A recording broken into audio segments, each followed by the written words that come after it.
Hi, and welcome to Global Student Voices, the podcast that brings you exciting stories and invaluable insights from students, educators, and thought leaders around the world. I'm your host, Coach Martin, with 30 years of experience in international education. Join us each time when we navigate the exciting journey between international secondary school and university. Let's get started. Hello, Erin, and welcome. Hi, Scott. Thanks so much for having me. This is so exciting. I'm excited to get to talk to you today and hear more about what's going on. I want to start with the weather first because you're in Thailand. And I know that in some parts of Thailand we've had flooding. Have you experienced that? We absolutely did. And thank goodness the flooding is finished and we're entering into this nice, cool season now. We weathered the worst of it. Good, good. And you personally, did you get flooded? I didn't. I was so lucky. I didn't personally get flooded. School, we just avoided the water coming into the buildings. The campus got flooded. My son's school got completely flooded. It was shut down for 5 weeks. They just reopened.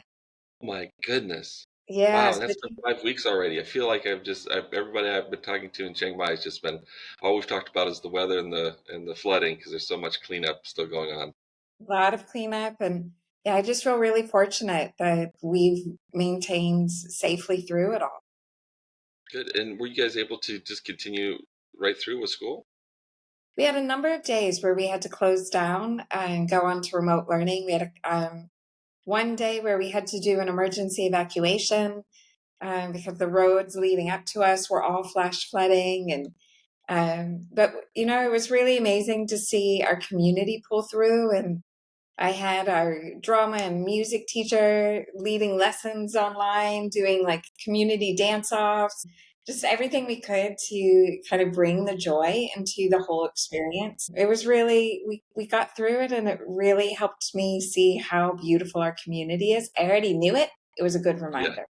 it's a good reminder. Yeah. I think people don't always realize how central many international schools are to a much larger community. That it's definitely, I mean, it's a community center. It's basically all the services you can think of. That's where everyone's friends are. I mean, it's so much more than just education for just those kids that are attending there. It provides a much larger service.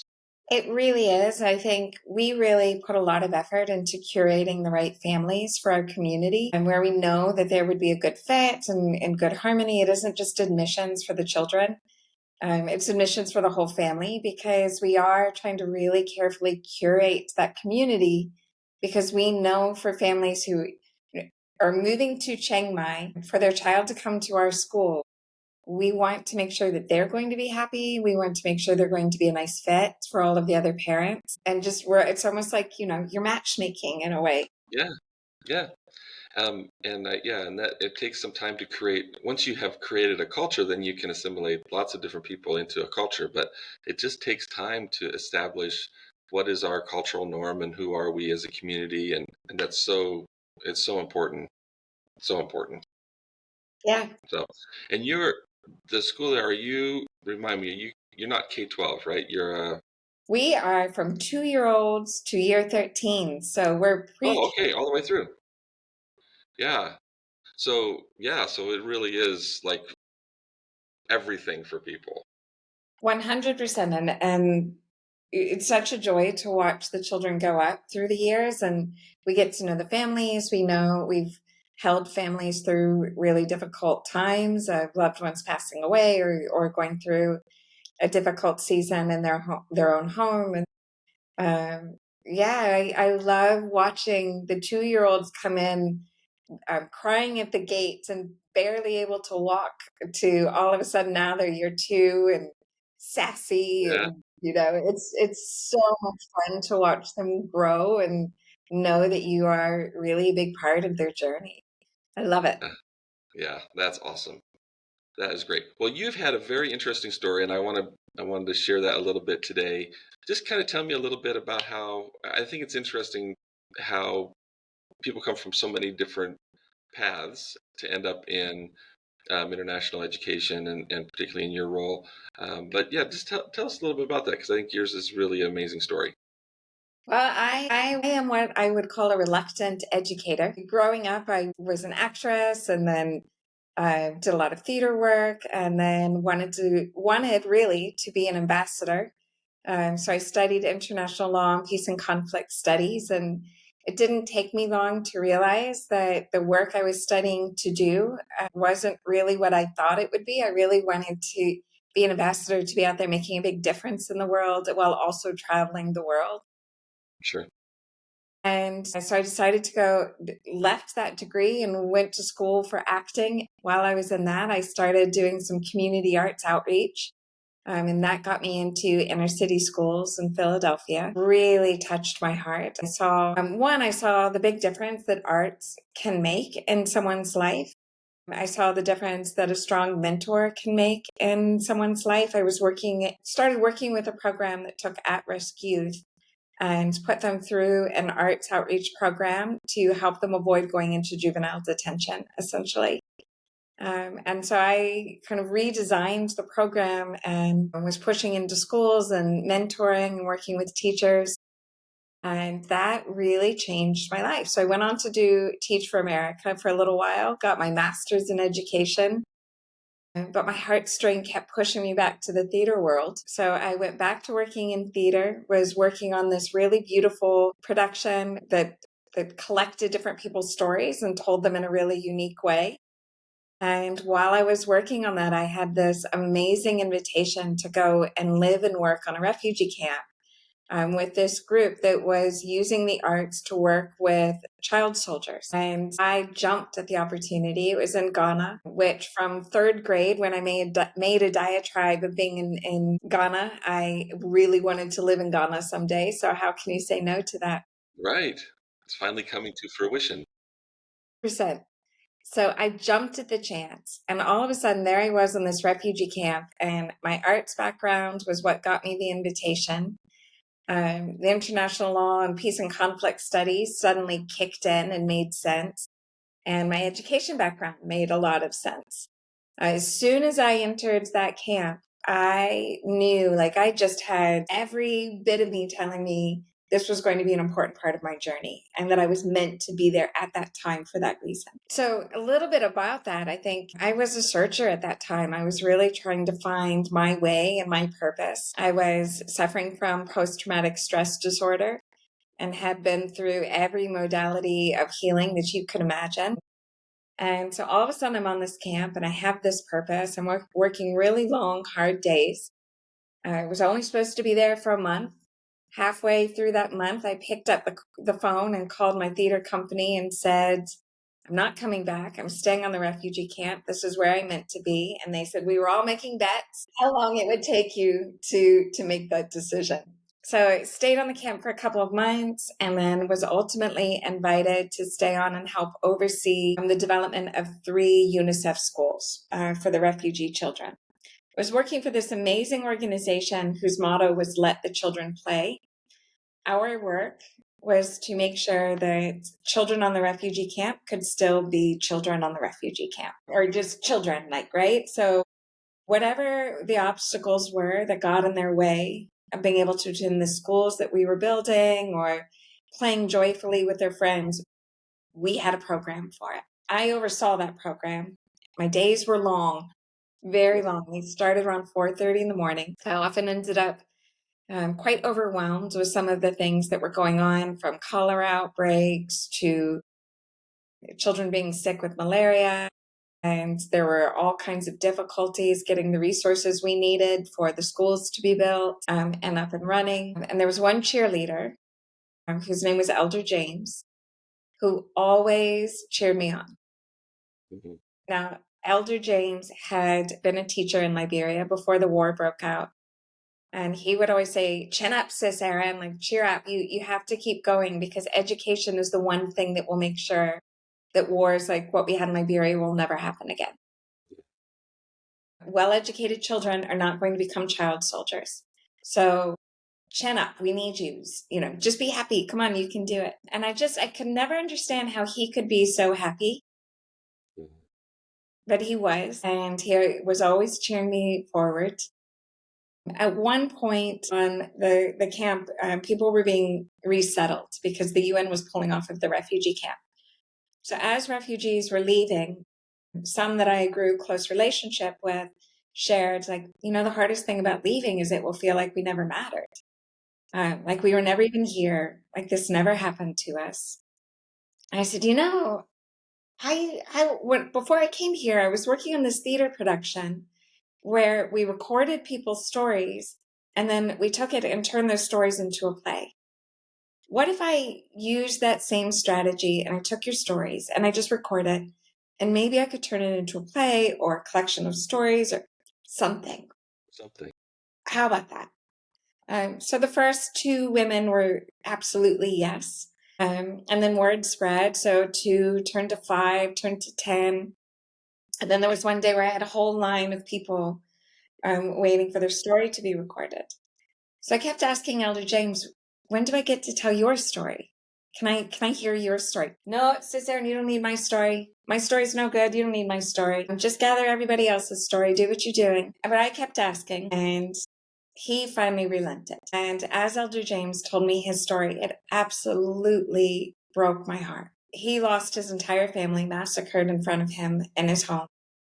And he still had this resilience about him that I still to this day don't know how he maintains the resilience after hearing what his story was. And so after I kind of recollected myself, I said, Elder James, I don't know how you could do this. How are you still so happy after what you experienced? I've been through things in my life and I thought my trauma was huge, and compared to that, mine is nothing. So how are you able to be happy? And I am struggling so much. And I said, it's really simple, Sis Erin. Every day I get up and I choose to be happy. I said, you do what? He said, I choose happiness every day. I just get up and I choose happiness. And I said, how do you do that? And he said, it's really simple. I open my eyes and wiggle my toes before I put my feet on the ground. I say, I choose happiness today. Because if I don't, the war will win. And I refuse to let the war win my soul. So I choose the easier thing. I choose happiness. And that I get goosebumps every time I tell his story. So that opened up this huge inquiry for me. What is happiness? I was reading everything I could get my hands on. Now, this is 20 some years ago. This is before there were all the books on the guidebook to happiness and the happiness project. They didn't exist. So I was reading philosophers. I was reading anything that would point me in the direction of what different definitions of happiness would be and how we get there. And I started collecting a lot of information along the way and soon learned about Bhutan, where they were measuring for gross national happiness and setting their national standards by it. So I just kept working on this journey. Well, what is happiness? I was also still working on some of my own therapy modalities and building effective habits for keeping myself well. While also then I ended up moving on into international schools after leaving the refugee camp. Fast forward several years later, I've done all of this research.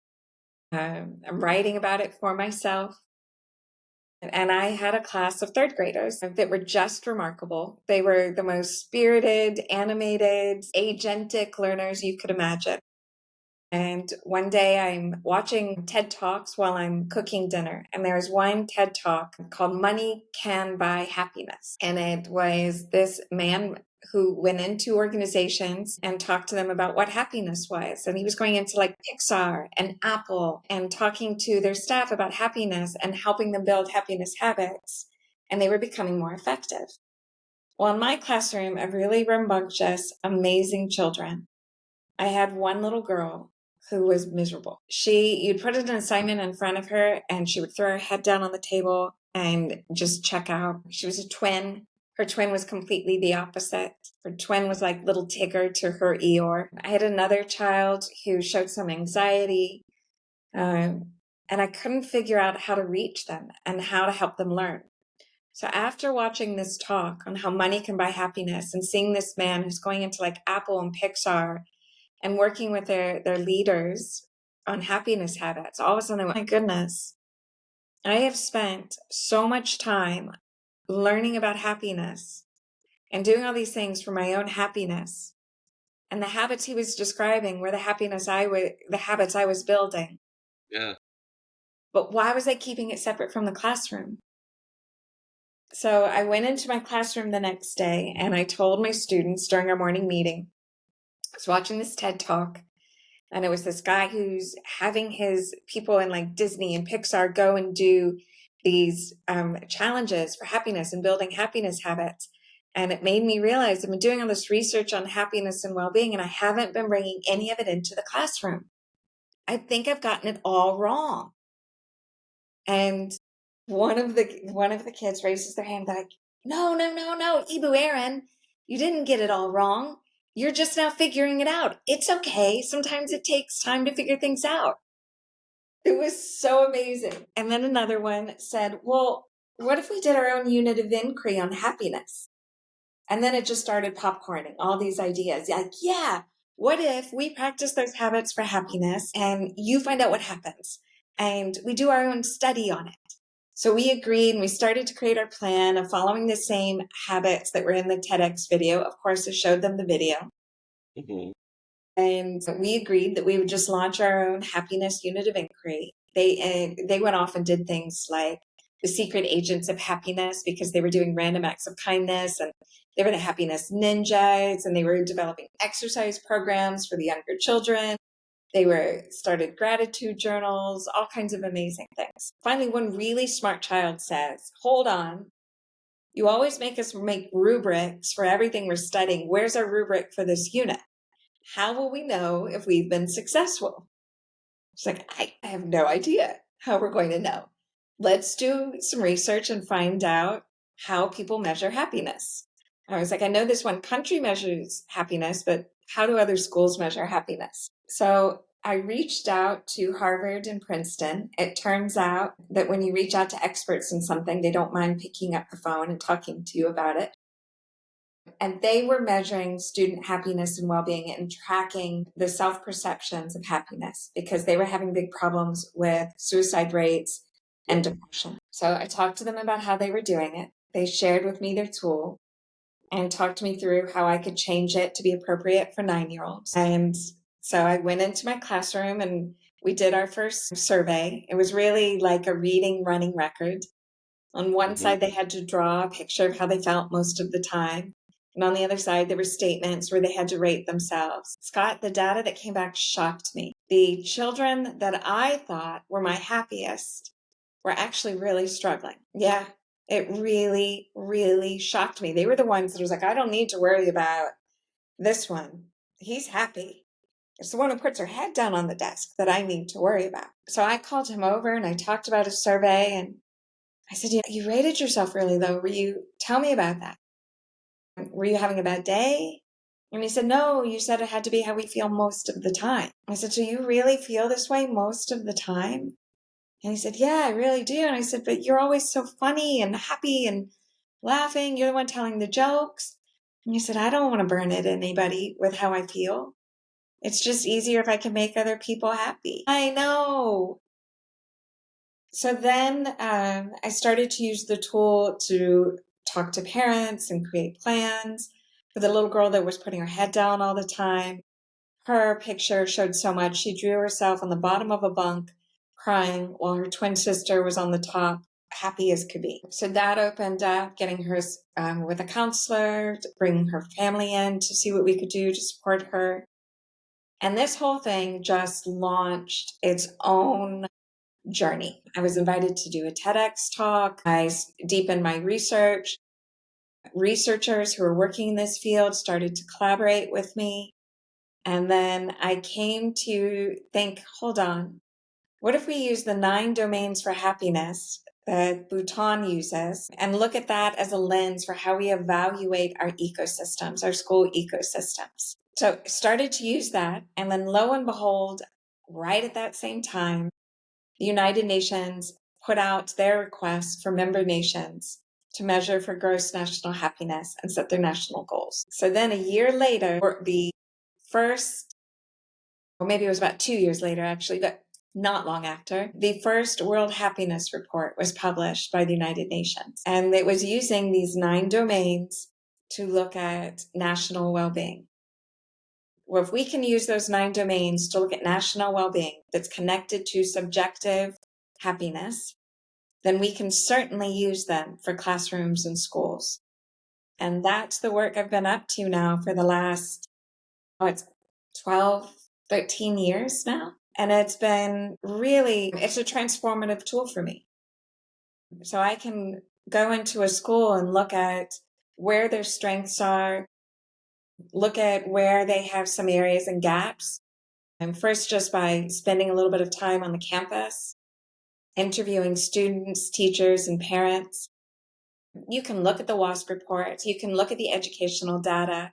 That's a part of the 9 domains. Good education is a part of the 9 domains. But once we start pulling it together, you have all of the parts that create a happiness ecosystem. So many schools have in their mission statements that they want to help make happy children, or they want their stakeholders to be happy, or it's part of their vision. But very few define what they mean by happiness. They don't measure strategically or scientifically. There's a number of surveys that are out there now that will say, we're measuring for well-being, we're measuring, do you feel connected to the community? And then one of the questions is, are you happy? That's the wrong question, because happiness is the umbrella. Right. And those other questions are the indicators that help us know if we have a healthy, happy, thriving community. So it's really powerful. That's amazing. That's really exciting as I think about the work we're doing and trying to bring schools together and create broader communities of schools. We've been really looking at what would identity for this group be? What are those characteristics that we would need a group to have to say, you can tell we're part of this collection because, and it should be because we're happier, right? Yes. I mean, that, and so whether we use that term or thriving or flourish, there's a new flourishing study coming out. Whatever the terminology is, I think that getting to the bottom of having the scientific, we're educators. We should be able to do this scientifically. We should be able to use our methodology to produce and communicate our level. And I think if schools are worried about their growth, happy families are going to grow. You're going to grow way faster, right? If you're worried about student retention, if you're worried about, all the things that schools worry about, and then, like you said, it's part of their mission. It's part of what we're intended to do.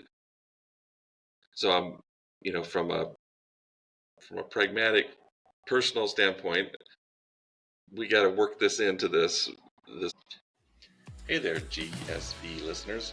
Before we dive back into our conversation, I wanted to take a moment to thank our incredible guests, the students, school officials, and thought leaders who inspire us with their stories and insights. As you're listening today, be thinking of ways that you can support the guests of this show. There are links in the descriptions with just some of the ways. I'm Coach Martin, your host and your partner in navigating the university journey. Whether you're exploring university options, preparing for admissions, or seeking support during your academic path, my books provide practical guidance and insights to empower your university success. Join me in individual coaching, group sessions, or courses designed to equip you for university life and beyond. I am from Brazil, but I attended an American school in Indonesia for my secondary education. So my situation was really confusing and really scary. Coach Martin really understands global students, and he loves helping us out. Again, thank you for listening. Explore the podcast description for links and resources and contacts discussed in today's episode. Visit www.theglobalstudentsolutions.com to learn more and embark on your journey toward university success. Now, let's return to our conversation. But then also I think it's a fantastic, whether schools are already a part of the network we're creating, or they're just on their own saying, hey, we really need to do this. And Erin's already done all the heavy lifting, so why aren't we just contacting her and getting this sorted out? I think it's, if it wasn't already time, it's time now. We need to focus on it. So Scott, let me tell you why it's especially time right now. I am I work closely with our year 6 students because I'm in the process of developing a social, emotional, ethical development curriculum. And about 2 months ago, I said something, and one of the kids, like, hands on her hips, she's like, "Oh my God, you speak Gen Alpha." I said, "I'm sorry, I what?" She said, you speak Gen Alpha. I said, "I have no idea what you are talking about. I don't think I speak that language." The rest of the kids were like, "Gen Alpha, you don't know? We're Gen Alpha." And I didn't know much about Gen Alpha. It's the generation that has been coined the anxious generation. Mm. So I dove in and did some deep reading, got my hands on everything I could about Gen Alpha. They are an amazing generation. So the one domain that will give you the biggest bang for your buck if you want to shift your happiness is community vitality. Well, Gen Mm. Alphas are social justice warriors. They are humanitarian like you would not believe.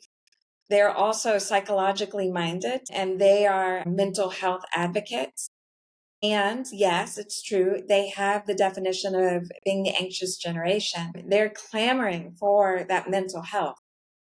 They just need the support and the adults to help guide them through that and the tools to do it. 1 in 4 of Gen Alpha children meet the criteria for a mental health disease. The fastest growing cause of death for children between 8 to 14 is suicide. It is the second cause of death for children, second to accidents in that age range. So we need to do something.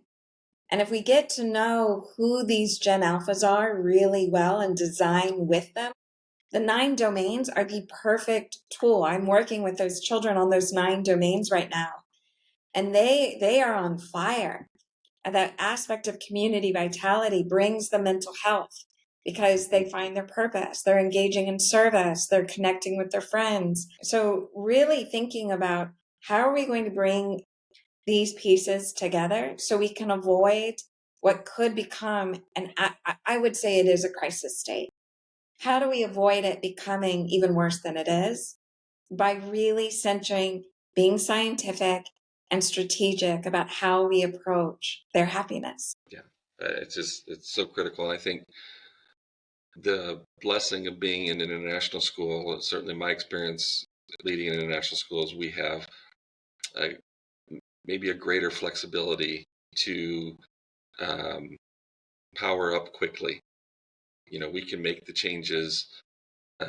It's difficult, I'm sure. I've never led a public school, but I'm sure it's difficult to institute institutional changes in a public setting. But there's no excuse for an international school not to be at the forefront in the model and establish that, and just say we can't sacrifice this generation for not doing it.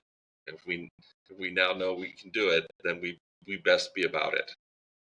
100%. And when we focus on that, the academics rise, right? Yeah. We're not saying let's be happy, fluffy schools. A lot of times when I say, the happiness schools, it's like, oh, okay, but we're about the academics. We want rigor. You need both because children are happiest when they're challenged, when they're learning, when they're growing, when they see that they have efficacy. Yeah. It's not an either or. We have to look at this holistically. We're too smart now in this day and age of knowing what makes effective education to ignore that piece. There is Well, no even when higher IQ without EQ. Yeah, well, even when you described how you introduced it to your class, I thought, well, that's the highest level of learning. You've got third graders operating at something we aspire to for our seniors, and they're doing it, like creating a rubric. Man, I never had any of my juniors and seniors ask me to create the rubric. I mean, they were using them, but that they were at the level where they were essentially creating the curriculum. That's a very high level of learning. I mean, that's as rigorous as it gets. So, And the fact that what do one you of the want? children said, like, we're learning data collection and analysis right now. Where's our analysis? I was like, okay, thanks. Sorry. Yeah, that's not what third graders say. That's what we hope our college students would say, right?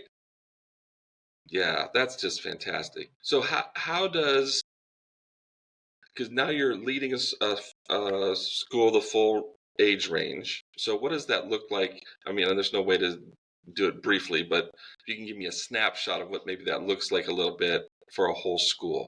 Sure. There's an inventory that you can do very easily.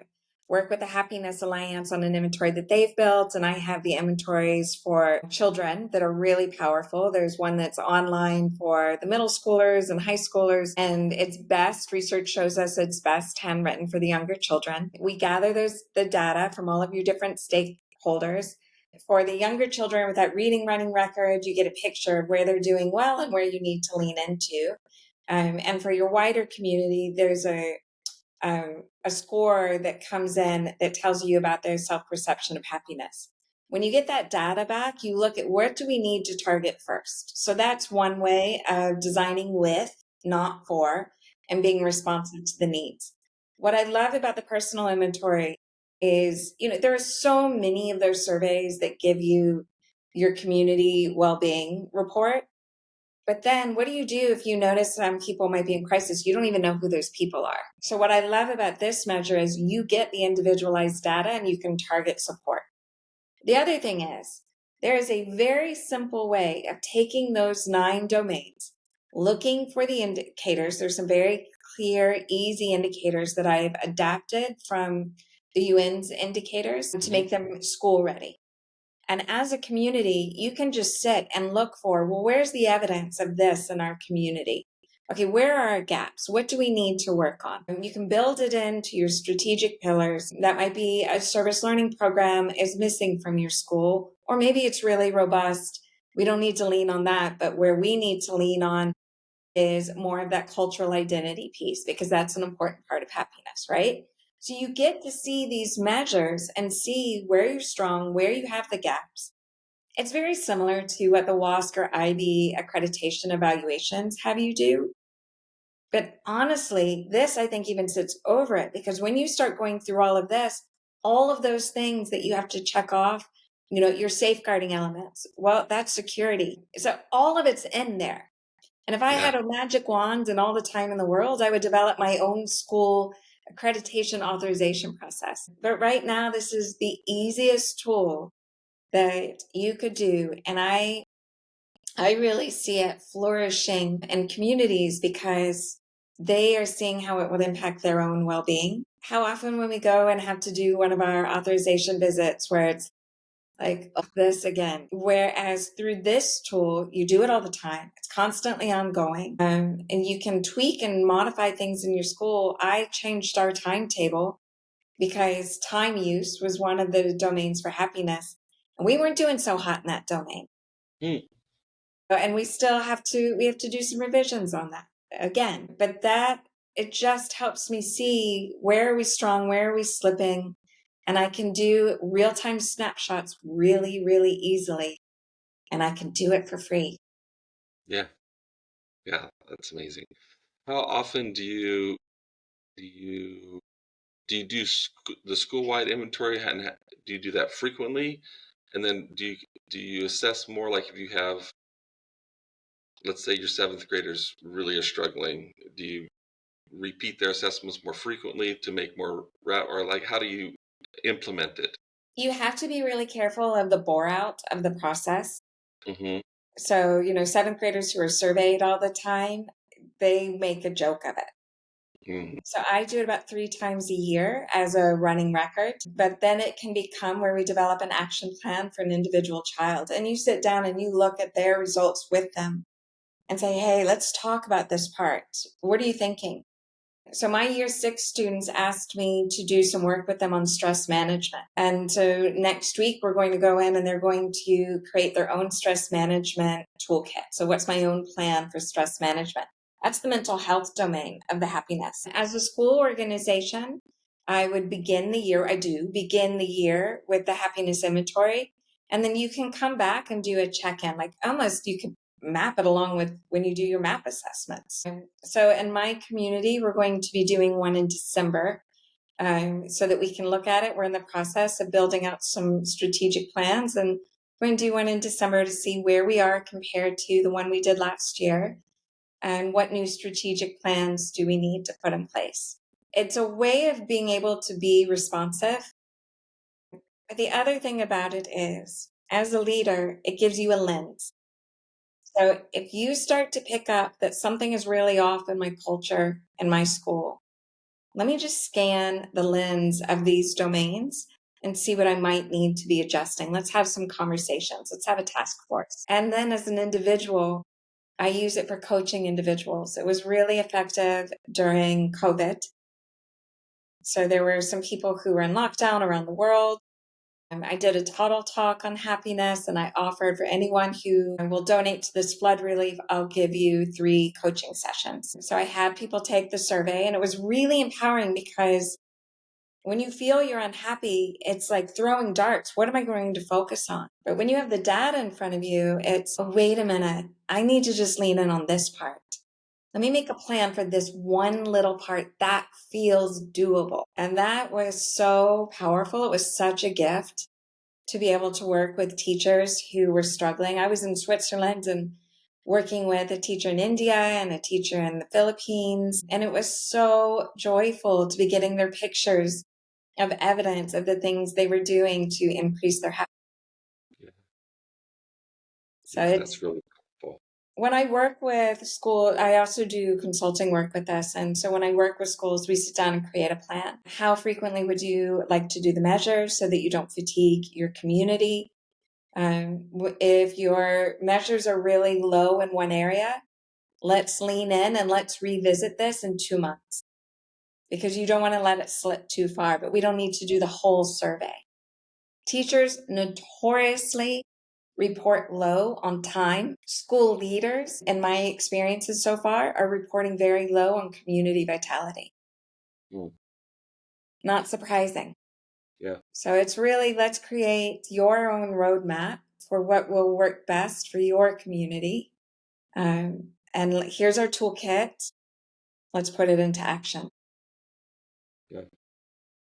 Wow, that is really powerful. Maybe someday there can be a happiness authorization for schools where, seal of happiness. Yeah. Yes. I don't think that's that far-fetched, and certainly the project I'm working on right now is we're just about to launch with an effort to gather.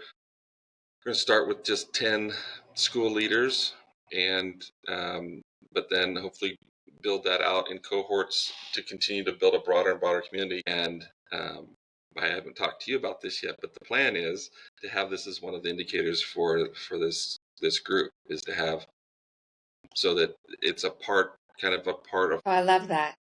And so we need to talk specifics on that, but it's very exciting, and I think it fills in the gap for some insecurities that some school leaders have, where they're just like, maybe they're not as intuitive and don't have just that sixth sense of, I feel like we need a little more community. Like they know something's wrong. You can feel when it's wrong, whether or not you're intuitive as to why.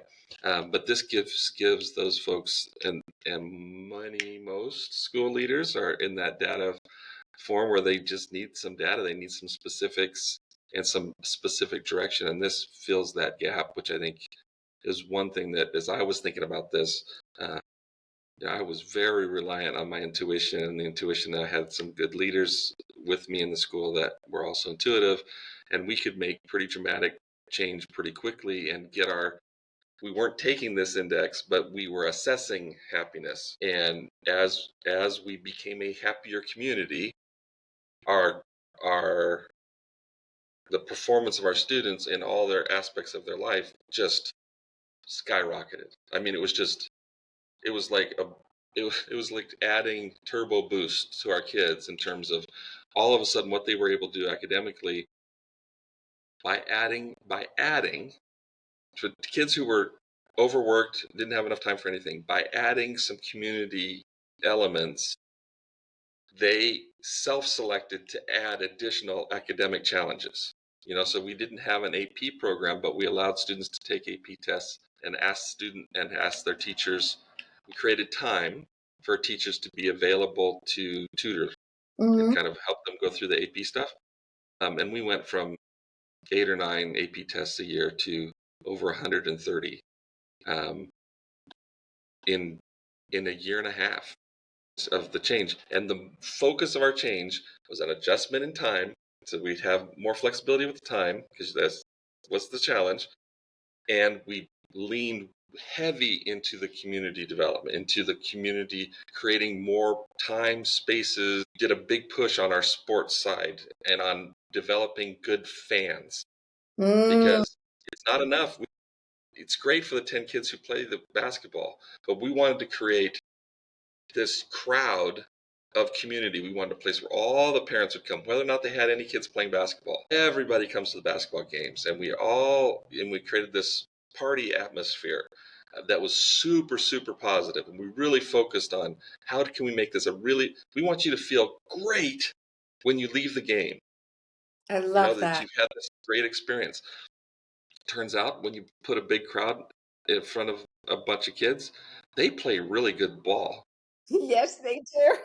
And we went on a streak of winning, but I think now they're up to 10 or 12 titles in a row where they won the conference. And it's really intuitively, we didn't have the data because we didn't do the test, right?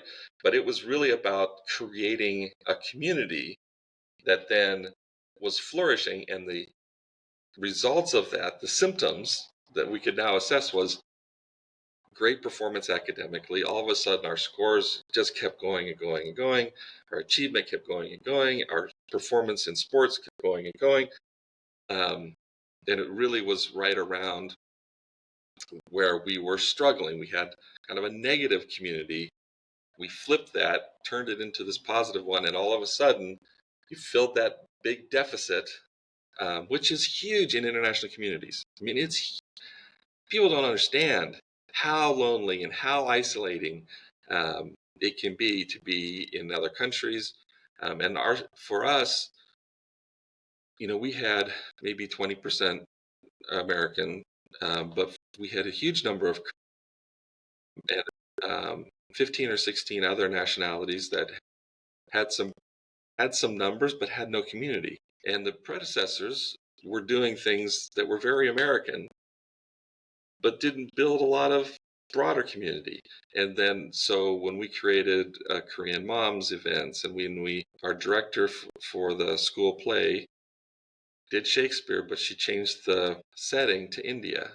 Well, all of a sudden, all the Indian moms were involved, and they were making food for the event, and they were donating saris for the kids to wear. And like, all of a sudden, this valuation of culture and a cultural identity, and all of a sudden everybody could pronounce Indian names, and everybody knew Indian songs, and everybody, like, she also turned it into a musical, so that kind of format. But it just, like, it was just all of the things that you talk about that we can all do, we could do, because we had kind of a unique set of skills and talents. But I want that for everybody. I want all the international schools to be able to make those kind of adaptations and to hear those stories. And so, that's why we create a podcast, and that's why we share your story, because it's fantastic. And this is one where I hope every student, every school leader, and every international school is just like,